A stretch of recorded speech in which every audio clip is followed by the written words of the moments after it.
Hello everyone, welcome back to Education Express. Now, as you know that your portion has got chapter number 11 and 12. We start today with chapter number 11, that's Renaissance. First thing, what do you mean by the word Renaissance? Renaissance means rebirth or revival. The word Renaissance means rebirth or revival. Okay? It's a transition, that is a change from ancient to the medieval age. From ancient to the medieval age, that is called as Renaissance, rebirth or revival. Now we head on to the causes of Renaissance. As I've always been saying in the videos, we are doing according to the scope what you have. It's on the left hand side above the chapter. So we have the causes of the Renaissance. Now in all these causes, all of them are very, very important. You may get a structured answer in your school paper for 10 marks also on causes of Renaissance. The first cause of Renaissance, Renaissance means what? Rebirth or revival. So the first cause of Renaissance is fall of Constantinople. Fall of Constantinople. So we are doing causes of Renaissance. The first one is fall of Constantinople.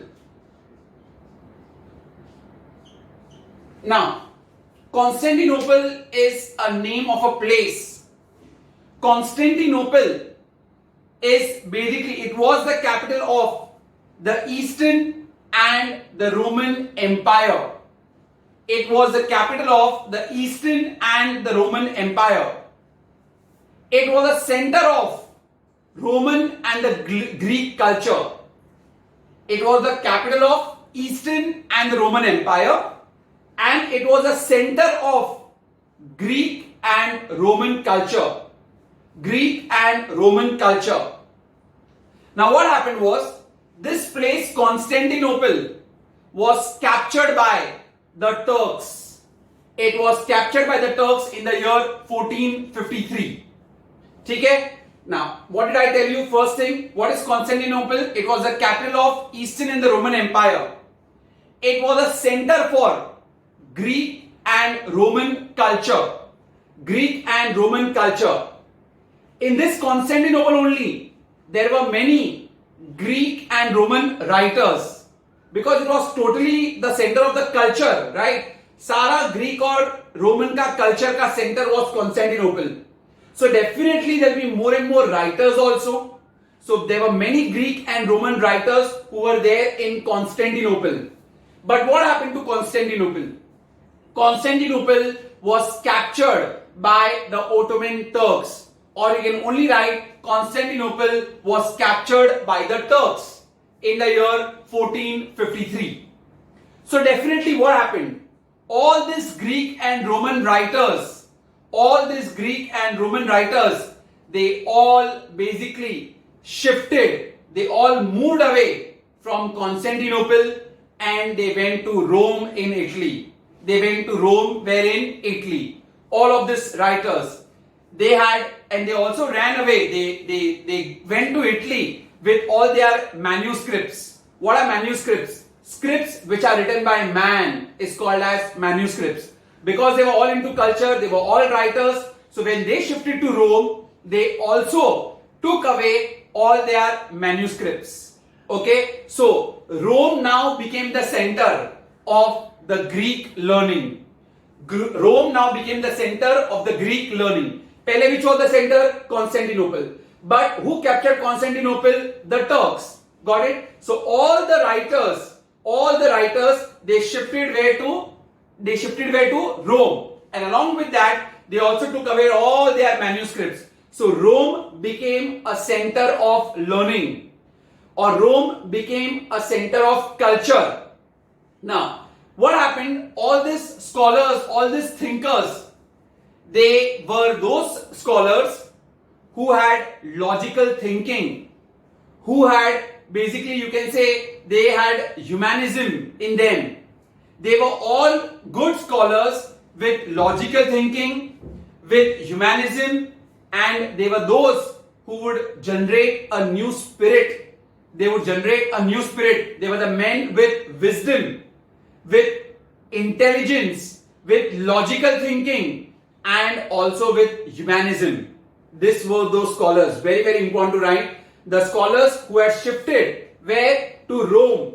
They were the men who were basically learned men. Intelligence was there, logical thinking and humanism.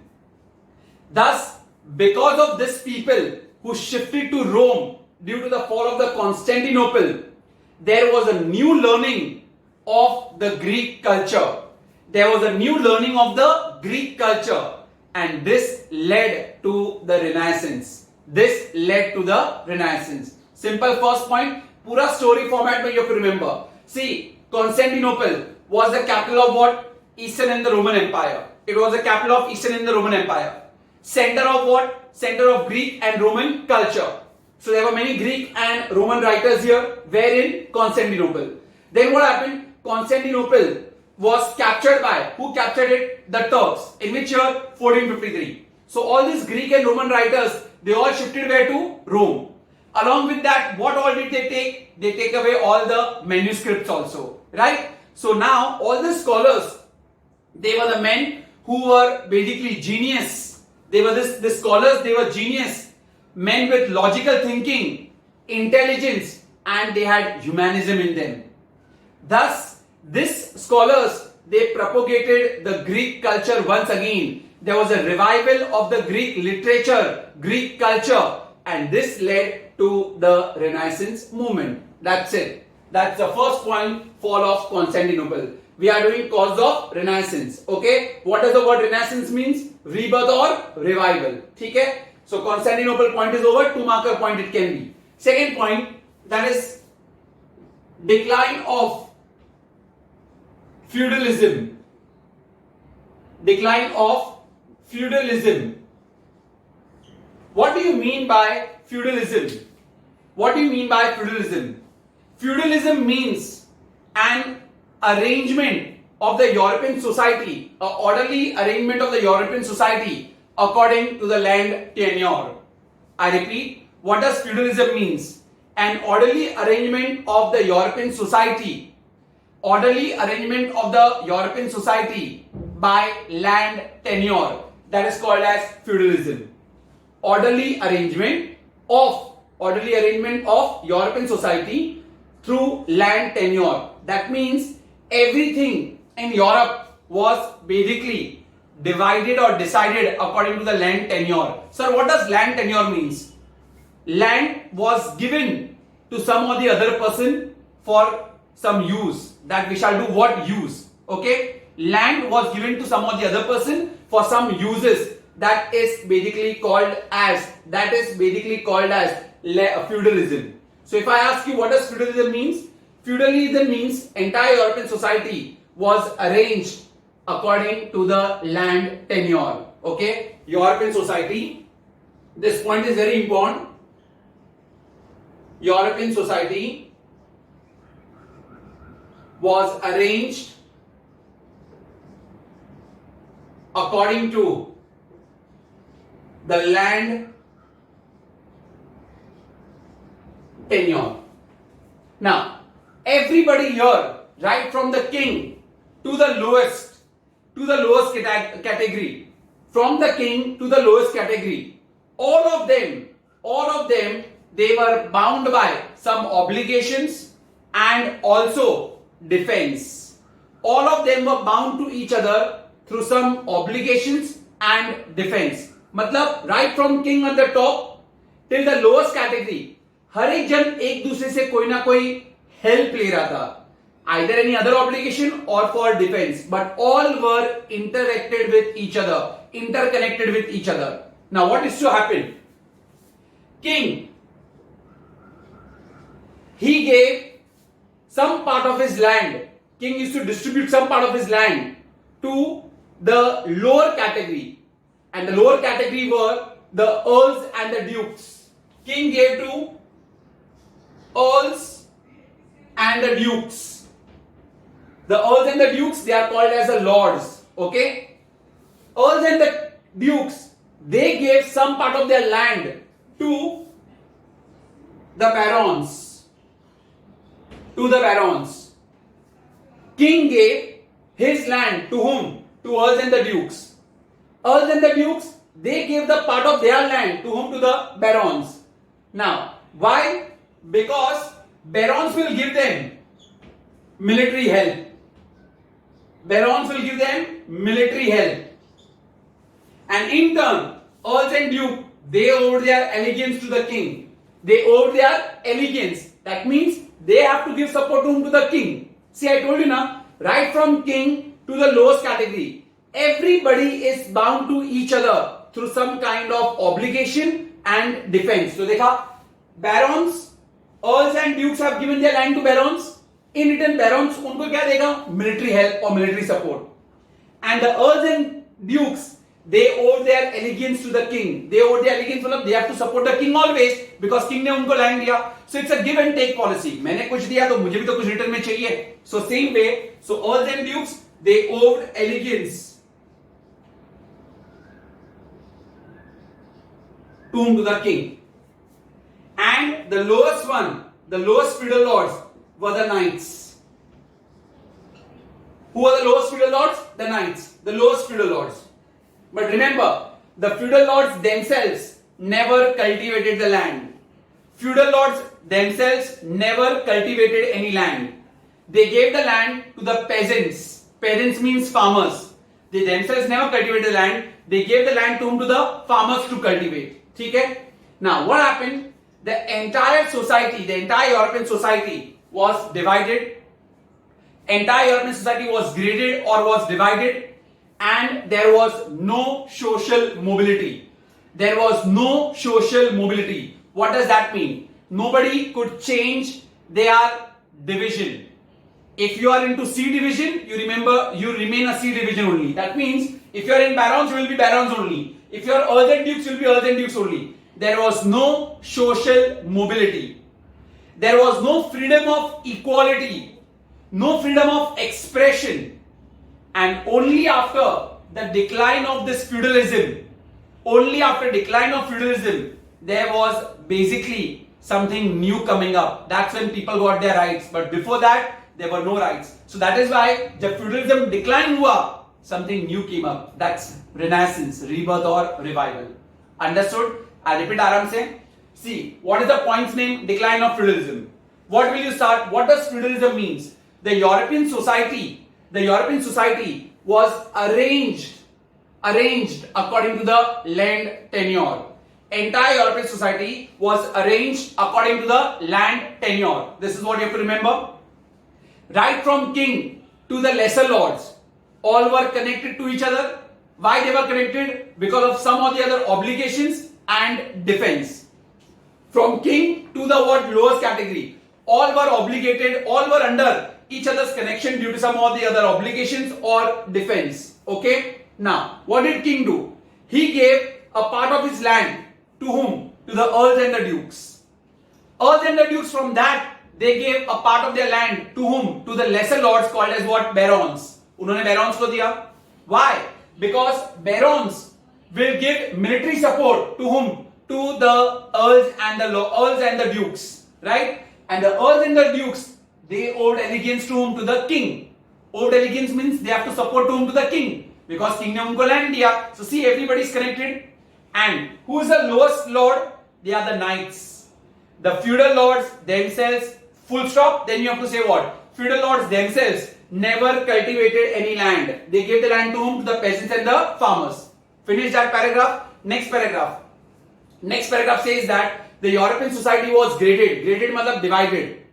There was no social mobility. You couldn't change your class. There was no social mobility. Rather, apart from that, people did not even have any freedom of equality, any freedom of expression. Nothing was there. It's when in the 12th and the 13th century, when feudalism declined, that's when people got their rights. That's Renaissance or revival. So due to the decline, till there, due to the decline, and then later on what people got their rights, you have to learn till there only. That's the point. So that's the second cause, that is decline of feudalism.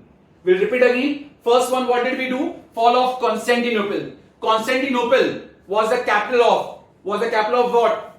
It was the capital of European and the Roman Empire. Capital of European and Roman Empire. It was the center of Greek and Roman culture. Center of Greek and Roman culture, Constantinople only. There were many Greek and Roman writers also present. Where? In Constantinople. But what happened? Constantinople was captured by the captured by the Turks. In which year? 1453. Right? So what happened? All those Greek and Roman writers, they all shifted where to? Rome. Rome is in Italy. They all shifted over there. Right? These scholars, these men, these writers who went over there, these people, they were the men of logical thinking, very intelligent, right? And they were humanists. Okay, they were humanists. They understood each other's feelings also. Thus, these people revived the Greek culture, and that paved the way for Renaissance. That was the first point what we had done. Feudalism, I already repeated it, right? Now the third point, discovery of new sea routes. The third cause, discovery of new sea routes. They can ask you to give reason. Why was there a need to discover new sea routes? I hope you remember, Constantinople was captured by whom? By the Turks. In which year? 1453. Therefore, there was no trade or there was no contact between the East and the West. And therefore, there was a need to discover new sea routes. I repeat again. Why was there a need to discover new sea route? 2 marker answer, 2 points.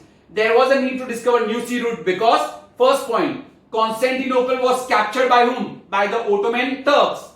Constantinople was captured by the Ottoman Turks, and thus there was no trade, no contact between the East and the West. Thus, there was a need to discover new sea routes. Now, who discovered the different sea routes that time and how it helped? First one, Prince Henry. Prince Henry.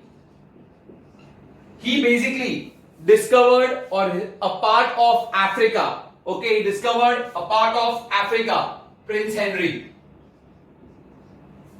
Bartholomew Diaz. Bartholomew Diaz. He basically discovered Cape of Good Hope. The southernmost part of Africa is Cape of Good Hope, that was discovered by Bartholomew Diaz. Because all were navigators.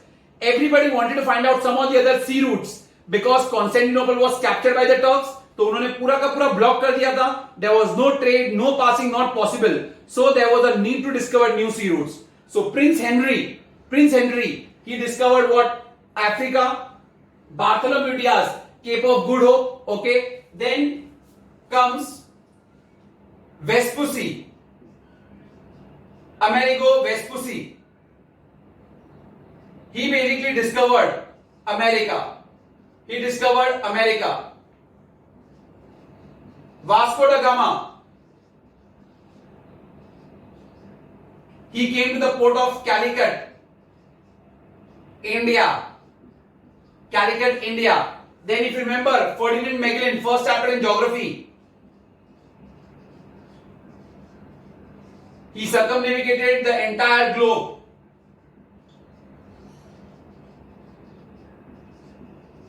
And he reached the ocean, which was later on named as Pacific Ocean. Which was later on known as Pacific Ocean. So these were so many discoveries which were done. Prince Henry, he was a navigator. He found Africa. Bartholomew Diaz, he reached the southern part of Africa, that is Cape of Good Hope. Vespucci, Amerigo Vespucci, he discovered America. Vasco da Gama, he reached to the port of Calicut in India. Then Ferdinand Magellan, he circumnavigated the entire globe, and basically that led to also finding of the Pacific Ocean.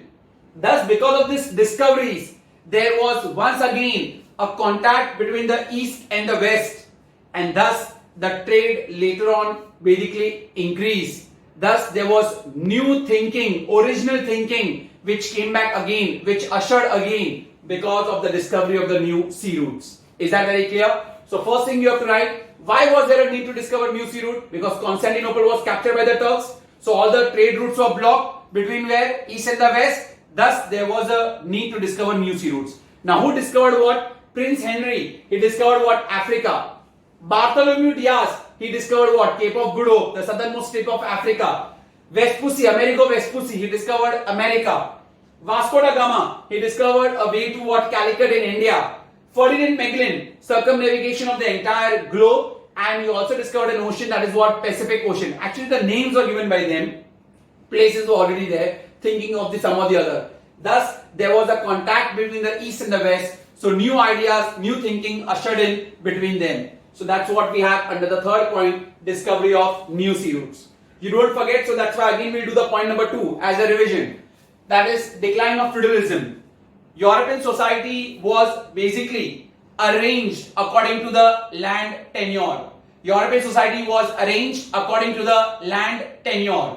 Now what happened over there? Right from the king to the lowest lord, everybody were bound to each other with some obligation and defense services. Now what happened?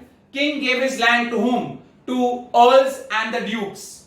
The earls and the dukes, they gave some part of the land to the lower lords or the lesser lords called as what? Barons. Now, earls and the dukes ne kisko land diya? Barons ko. So barons, they had to give military support to the king, to the earls and the dukes, right? Barons, they had to give military support to the earls and the dukes. And the earls and the dukes, they had to give their support. They owed their allegiance. Please write the word owed their allegiance. To whom? To the king. So, and who were at the lowest category? The knights. So this was the feudal lord. This is how the society, the European society was basically bound to each other because of the land tenure. Now, the feudal lords, they themselves never cultivated any land. They themselves never cultivated land. They gave it to the peasants to cultivate. And they used to exploit them also a lot. The society was graded. The European society was graded. But there was no social mobility. There was no equality, no freedom of expression. And later on, when the decline of feudalism happened in 12th and the 13th century, that's when people got their rights, thus ushered a new beginning, a new revival. That's why it is the cause. So that was the second point. Third point we did, discovery of new sea routes. Perfectly correct. Fourth point is a bigger point, I shall explain later. First we'll do the fifth point, invention of printing press. The fifth point, invention of printing press.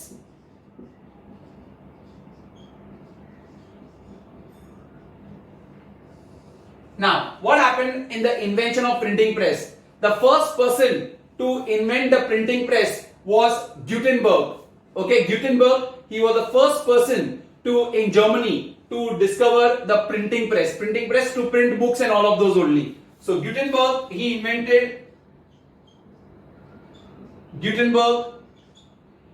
was the first one to invent the printing press. Where? In Germany.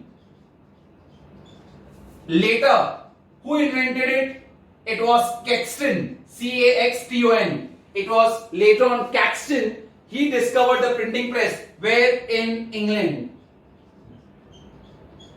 Now, how did printing press lead to Renaissance? ऐसा क्या नया हुआ printing press से? See what happened because of printing press. Firstly, so you understood who discovered the printing press? Gutenberg. Later on, it was brought to England by whom? By Caxton. Now, because of the printing press, there were more basically printing of Bible and the other religious books. The printing of the Bible and the other religious books, they were now more in number, more in printing, so that the people themselves could read and understand. What used to happen that time? That time there were priests in the church. They used to exploit the common people a lot.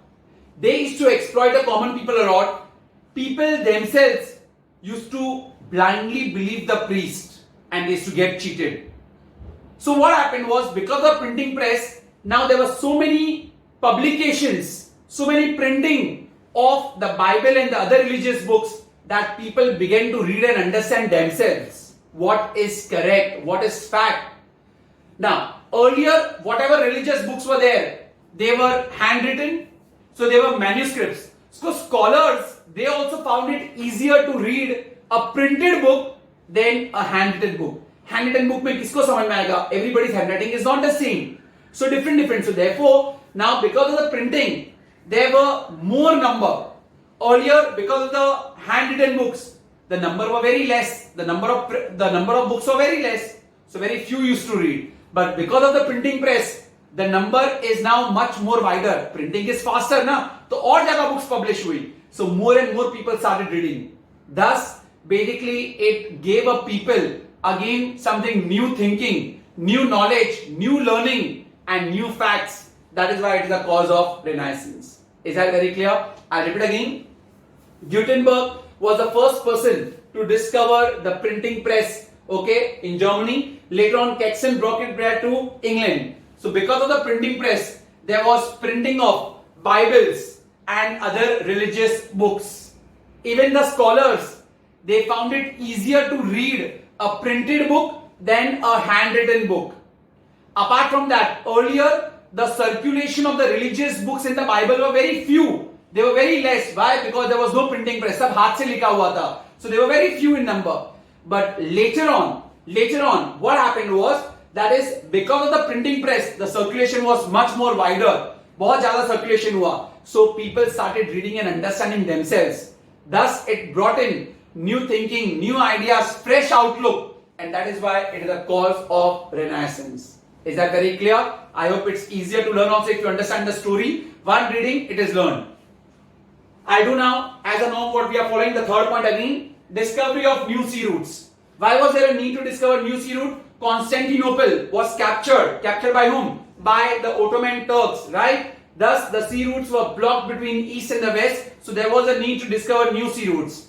Prince Henry, he basically discovered a sea route to where? Africa. Bartholomew Diaz, he discovered a sea route where? To Cape of Good Hope, the southernmost tip of Africa.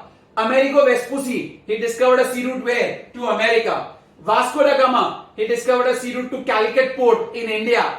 Then we have Ferdinand Magellan, he circumnavigated the entire globe and he also founded the Pacific Ocean. Thus, because of this discovery of new sea routes, there was a contact between the east and the west, and they could exchange ideas, exchange thoughts, and trade starting to be what? Revived.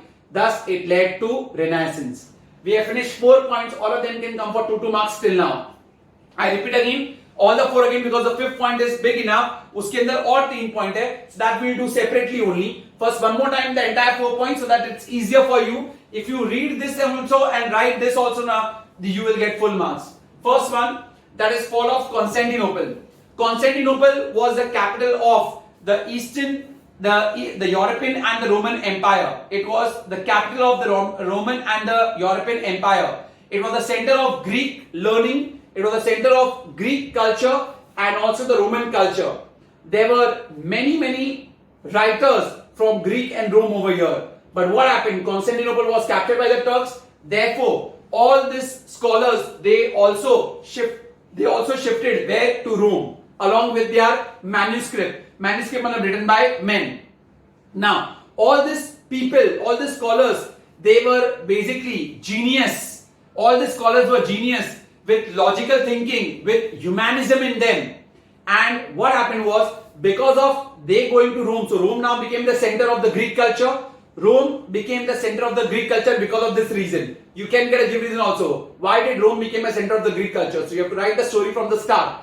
And thus, this led to the revival of the Greek culture once again, and that ushered a new way for Renaissance. Second point we had done was decline of feudalism. Now, entire European society was arranged according to the land tenure. Right from the king to the lowest order, everybody were bound to each other through some of the other obligations and also what? Defense services. Now, king, what was this land tenure? King gave his land to whom? To the earls and the dukes. Earls and the dukes, they gave a part of their land to whom? To the barons. Right? Now, barons, because earls and the dukes ne unko land diya tha, barons had to give military support to the earls and the dukes. And the earls and the dukes, they owed their allegiance to the king because king ne unko support diya tha. So everybody were giving obligation or they were obliged to their immediate superior. जो भी उसके ऊपर है, उसको they were obliged to it. Understood everyone? Now, further what happened was the knights were at the bottom of the lords. But the feudal lords themselves never cultivated any land. They rather gave the land to the peasants and to the farmers to cultivate, right? So later on what happened was basically the entire society was graded, divided. There was no social mobility, there was no freedom of thought, no freedom of equality. But later on, after the decline of feudalism in the 12th and the 13th century, the people, they could basically give up their own views and all. So that's how it led to what? Renaissance. Third point, discovery of new sea routes. There was a need to discover new sea routes. Okay, so all these people had discovered new. Why was there a need to discover new sea routes? I hope you remember. Constantinople was captured by the Turks, and therefore there was a need to discover new sea routes. So Prince Henry, he discovered a sea route to Africa. Bartholomew Diaz to Cape of Good Hope. Vespucci to America. Vasco da Gama to Calicut, India. Ferdinand Magellan he circumnavigated and the Pacific Ocean. And because of this, there was now a trade. There was basically exchange of ideas and thoughts between the East and the West because of the discovery of the new routes. Fourth point is yet left, I told you. Fifth point, invention of printing press. The first printing press was discovered by Dash. It was discovered by Gutenberg in Germany. Later on, who discovered it and brought to England? Caxton. Now, because of the printing press, there were more publications of what? Of Bible and other religious books. Now, the scholars themselves find it easier to read a printed book than a handwritten book. Definitely, किसको भी printed ही अच्छा लगेगा handwritten से.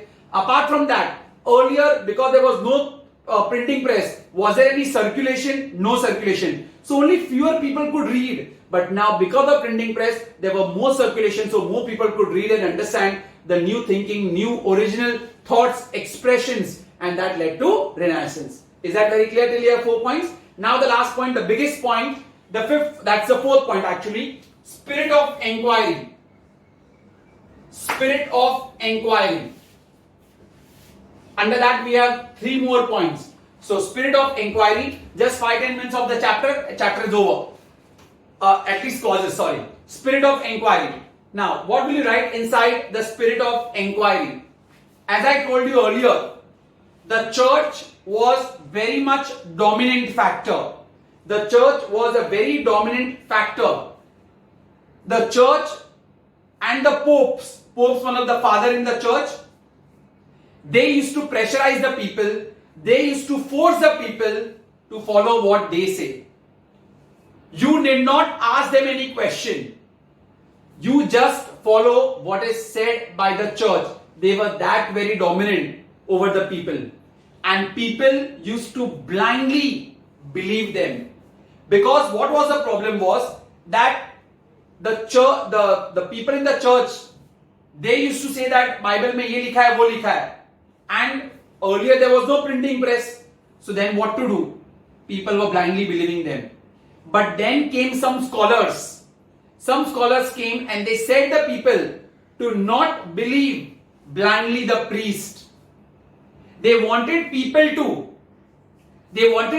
to change themselves from blind faith to observation, to experimentation. बोला ये अंधविश्वास छोड़ दो and you yourself observe things. You yourself basically experiment things, but don't believe the church blindly. So that's because we want a spirit of inquiry. Inquire why and how, ऐसा क्यों हो रहा है? But so this is because the scholars it happened. But people earlier used to be blind faith on the church, and this church and the Pope, they used to exploit them a lot. That we will also see in the next chapter, Reformation. Okay, so ये spirit of inquiry के paragraph में लिखना है. So church were very dominant along with the Pope. People used to blindly trust them. They used to exploit the people.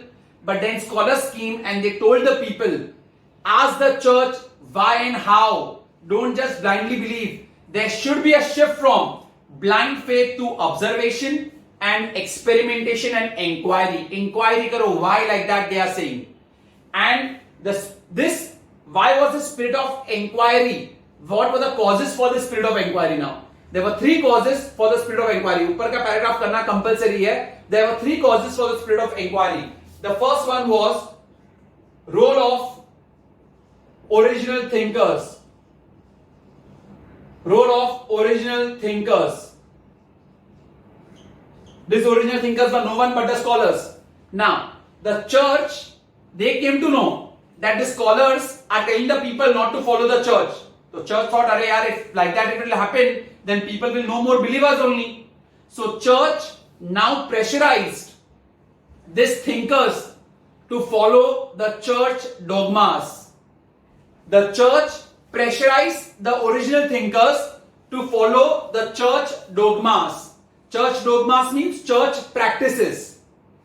But how long can one suppress the truth? तुम सच को कब तक छुपा के रख सकते हो?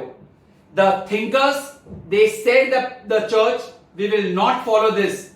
Rather, they told the people to shift from blind faith to originalism, to spirit of inquiry, to experimentation and to observation. So, this original thinkers के ऊपर church ने बहुत pressurize किया that you follow only the church dogmas, don't go against us. Church dogmas means church practices. But these thinkers, they kept in their mind, we will not follow the church practices. Rather, we will do what we basically want to do. Nobody can force us, right? So what happened was, these thinkers, because you can't suppress the truth for long, these thinkers, they told the people to experiment, to reason. Reason पूछो क्यों हो रहा है? And who were these original thinkers? Abelard, Roger Bacon. These were some of the original thinkers, and they are called the leaders of Renaissance. Who are they called? The leaders of Renaissance. The main leaders of the Renaissance: Peter Abelard, Roger Bacon, Thomas Aquinas.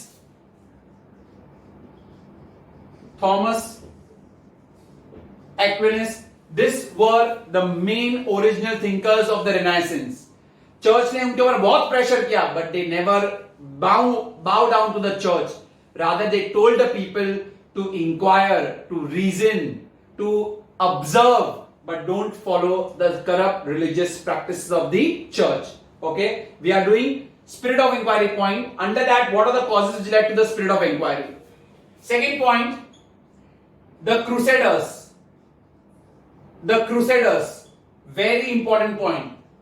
What do you mean by Crusaders? They are the religious wars. They are the religious wars fought by the church to have access to places around Jerusalem. They are the religious wars fought by the Christian missionaries or by the church to have access to places near Jerusalem. Places near Jerusalem के लिए वहां पे the church people were not having any access, so they were having war with the people near Jerusalem. So Crusaders are religious wars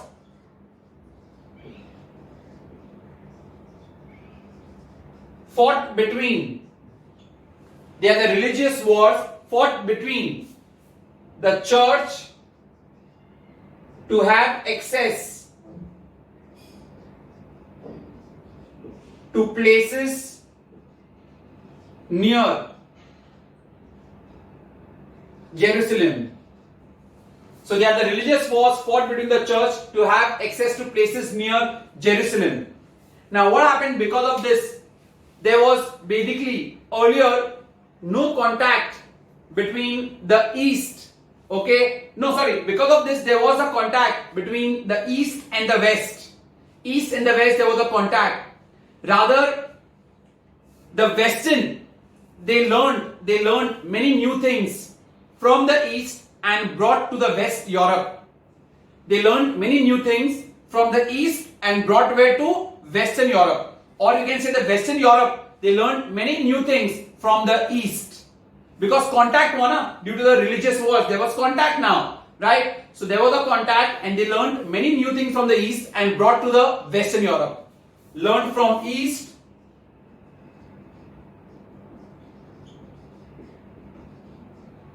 and brought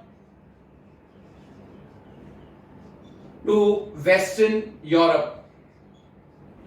Thus, it paved way for something original thinking. They were not basically following the church, but there was basically original thinking. Okay, it paved the way for original thinking. That is the Crusaders. So east और west का contact हुआ, and these people, they learned a lot from the east and brought it to the Western Europe. Thus, they forgot everything about the church and they followed original thinking. Yeah. So now we move on to the next part. If you go to the scope, they have given you impact of the art. So we have to speak totally only about three, main people. One is Leonardo da Vinci. Everybody must have heard his name. Second one, we have got William Shakespeare. And third, we have got Nicholas Copernicus. Actually, what has happened is in the textbook, if you go to see, entire big paragraphs they have mentioned for no reason. So the important points I have sorted out on the board. I'll be explaining them only. I'll try to make you learn them only, and I'll send you a screenshot of the same. Let's start with the first one, Leonardo da Vinci. Okay, what does you have to say about Leonardo da Vinci? What answers can come? First of all, he is a painter, a sculptor, a musician, and a scientist.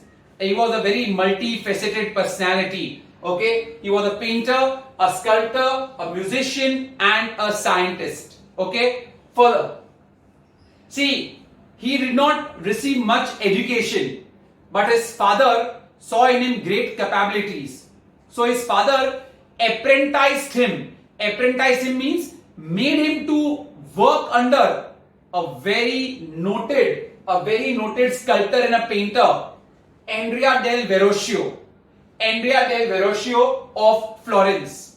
इसके under इसके daddy ने इसको काम पे लगा दिया था. Just at a very small age of, I think 12 or 15, I'm not that sure, his father made him apprentice, मतलब किसी के अंदर काम पे रख दिया, under a very noted sculptor and painter of that time, and his name is Andrea del Verrocchio of Florence. उसके अंदर he made him to, because his father saw कि पढ़ाई लिखाई से ज्यादा his sculpting skills, his painting skills are very good. Who's Leonardo da Vinci's? Therefore, his father made him to apprentice under Andrea del Verrocchio of Florence. Okay.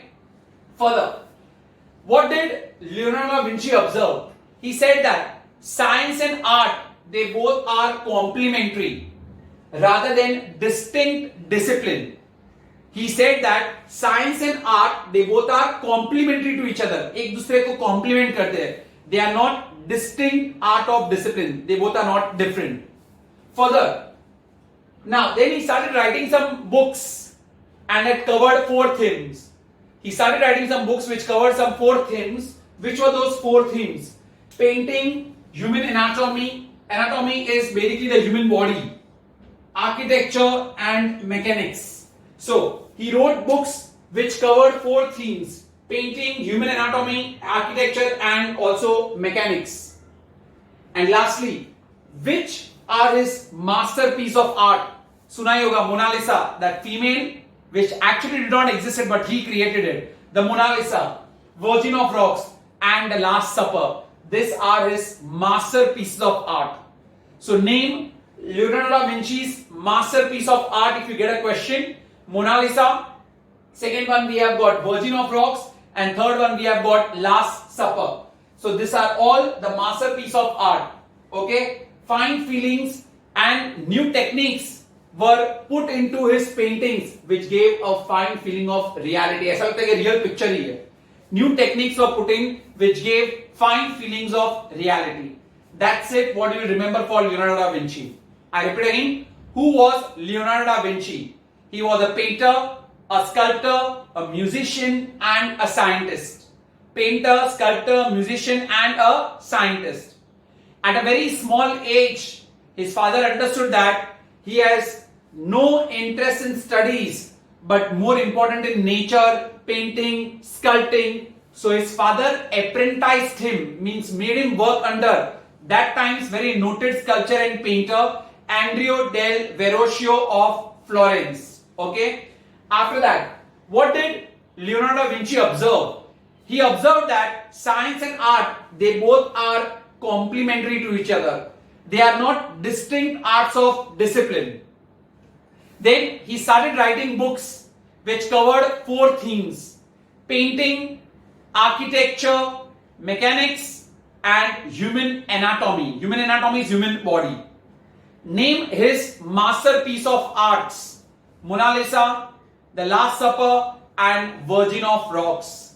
And lastly, new techniques were put in which gave a fine feeling of reality in his work of art.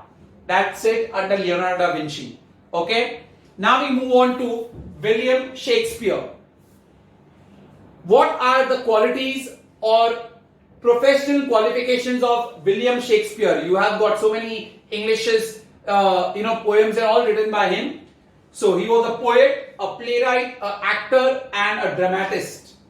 Who was all? He was a poet, a playwright, an actor, and a dramatist. Now, the most important, he is called England's national poet.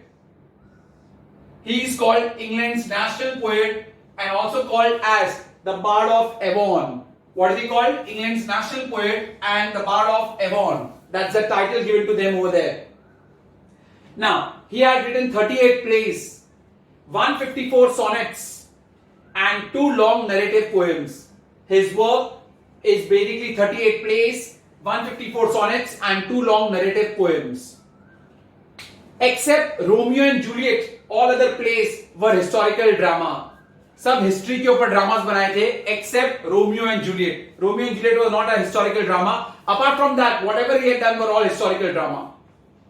Name his works. Which were his works? Many you must have heard also. Much Ado About Nothing. Much Ado About Nothing. As You Like It. Othello. Macbeth. And Twelfth Night. These are all his work. His work transcends culture and history. That means his work shows you about that time's culture and history, and it appeals to emotions and thoughts. It appeals to emotions and thoughts. That is why his work is universal. Why is his work universal? His work transcends culture and history, and it appeals to your emotions and thoughts. That is why his work is universal. That's all what you learn about William Shakespeare. I repeat again. Who was William Shakespeare? He is a poet, a playwright, an actor, a dramatist. Further, what is he called? England's national poet and Bard of Avon. He has written 38 plays, 154 sonnets, and 2 long narrative poems. Except for Romeo and Juliet, all other plays are basically historical dramas. Name some of his works. Much Ado About Nothing, As You Do Like It, Macbeth, Othello, and Twelfth Night. And his work transcends what? Culture and history, and it appeals to emotions and thoughts. So that's it, William Shakespeare. And the last one, Nicholas Copernicus. Nicholas Copernicus, he's a mathematician and an astronomer. Okay, he's a mathematician and an astronomer. Now, he placed the sun rather than the earth at the center of the universe. He said that sun is the center of the universe, not earth. He said sun is the center of the universe and not earth. His book, De Revolutionibus Orbium. De Revolutionibus Orbium. His book, after his just before his death, it was published, and that triggered Copernican revolution. So if you get a question, what triggered Copernican revolution? His book, which was published, the name of the book is De Revolutionibus Orbium. Okay, so that was his book, and that triggered Copernican revolution. Now, he also gave a heliocentric theory. He gave a heliocentric theory, and what was there in the heliocentric theory? All 3 points are very, very important. No one center of all celestial circles. There is no fixed center of the celestial bodies which are moving about in all the heavenly bodies. They are called celestial bodies. They don't have one center. There can be many centers. Second, he said that center of the earth is not center of universe. जो earth का center है is not the center of the universe. Mind it. Center of the earth is not the center of the universe, but only it's the center of gravity and of lunar sphere. Is that clear? Center of the earth, जो earth का center है, is not the center of the universe. It is only the center of gravity and of lunar sphere. And thirdly, he said that all spheres revolve around the sun. And that is why he said the sun is the center of the universe. All spheres, they revolve around the sun. And sun is the center of the universe. All the 3 points for 2 marks or 3 marks you may get. Heliocentric theory of Copernicus. I repeat, no one center of all celestial circles. Second, he said that center of the earth is not the center of the universe, but only of gravity and of lunar sphere. And third, all spheres, they revolve around the sun. That is, sun is the center of the universe. This were the heliocentric theory given by Nicholas Copernicus. One more time, who is he? He is a mathematician and an astronomer. He said that sun is the center of the universe and not the earth. Sun is the center of the universe and not the earth. Next, what triggered Copernican revolution? His book De Revolutionibus Orbium. It triggered Copernican revolution. Give his heliocentric theory. His heliocentric theory says that no one center of all celestial circles. There is not one center of all the celestial circles. Second one, center of the earth is not the center of the universe. It is just the center of the gravity and of the lunar sphere. And third one, he said that all other celestial body or all other spheres, they revolve around the sun, and therefore sun is the center of the universe. That's it, what we have about all the three. You can copy them in a book or you can just mark them. Nobody will ask you anything apart from that. One more time, let's see about Leonardo da Vinci. He is a multifaceted personality. He is a painter, a sculptor, a scientist, and also a musician. His father apprenticed him under a noted sculptor and painter, Andrea del Verrocchio of Florence. Perfect. What did Leonardo da Vinci observe? He said that art and science, they both are complementary to each other and they are not distinct disciplines. They are not different. They both are complementary to each other. Then, while he was writing his book, he covered 4 themes. Which are the 4 themes what he covered? Architecture, painting, human anatomy, and mechanics. Name his paintings: Virgin of Rocks, Mona Lisa, The Last Supper. They are the masterpiece of art, and new techniques were infused that gave the feelings of reality. Next one, William Shakespeare. William Shakespeare, he is a poet, a playwright, an actor, and a dramatist. He is called the national poet of England, and he is England's Bard of Avon. What did he write and do? 38 plays, 154 sonnets, and 2 long narrative poems. Okay? Further, except for Romeo and Juliet, all other works are historical dramas. Now name some of his works: Much Ado About Nothing, As You Like It, Othello, Macbeth, and Twelfth Night. And lastly, why is he universal so famous? Because his work transcends culture and history, and it appeals to emotions and thoughts. And the last one, Nicholas Copernicus. He is a mathematician and astronomer. He said that the sun rather than the earth is at the center of the universe. He placed the sun rather than the earth at the center of the universe. His book De Revolutionibus Orbium, it triggered what? Copernican revolution. Now, give his heliocentric theory, 3 marks or 2 marks. No one center of all celestial circles. Second point, center of the earth is not the center of the universe, but only of gravity and of lunar sphere. Center of the earth is not the center of the universe. It's only of gravity and of lunar sphere. And last, all spheres, they revolve around the sun, and therefore sun is the center of the universe. That's it, what we have in the entire chapter according to the scope. Just for your reference, causes, if you remember, the first cause what we had done was the fall of Constantinople. Second cause what we had done was decline of feudalism.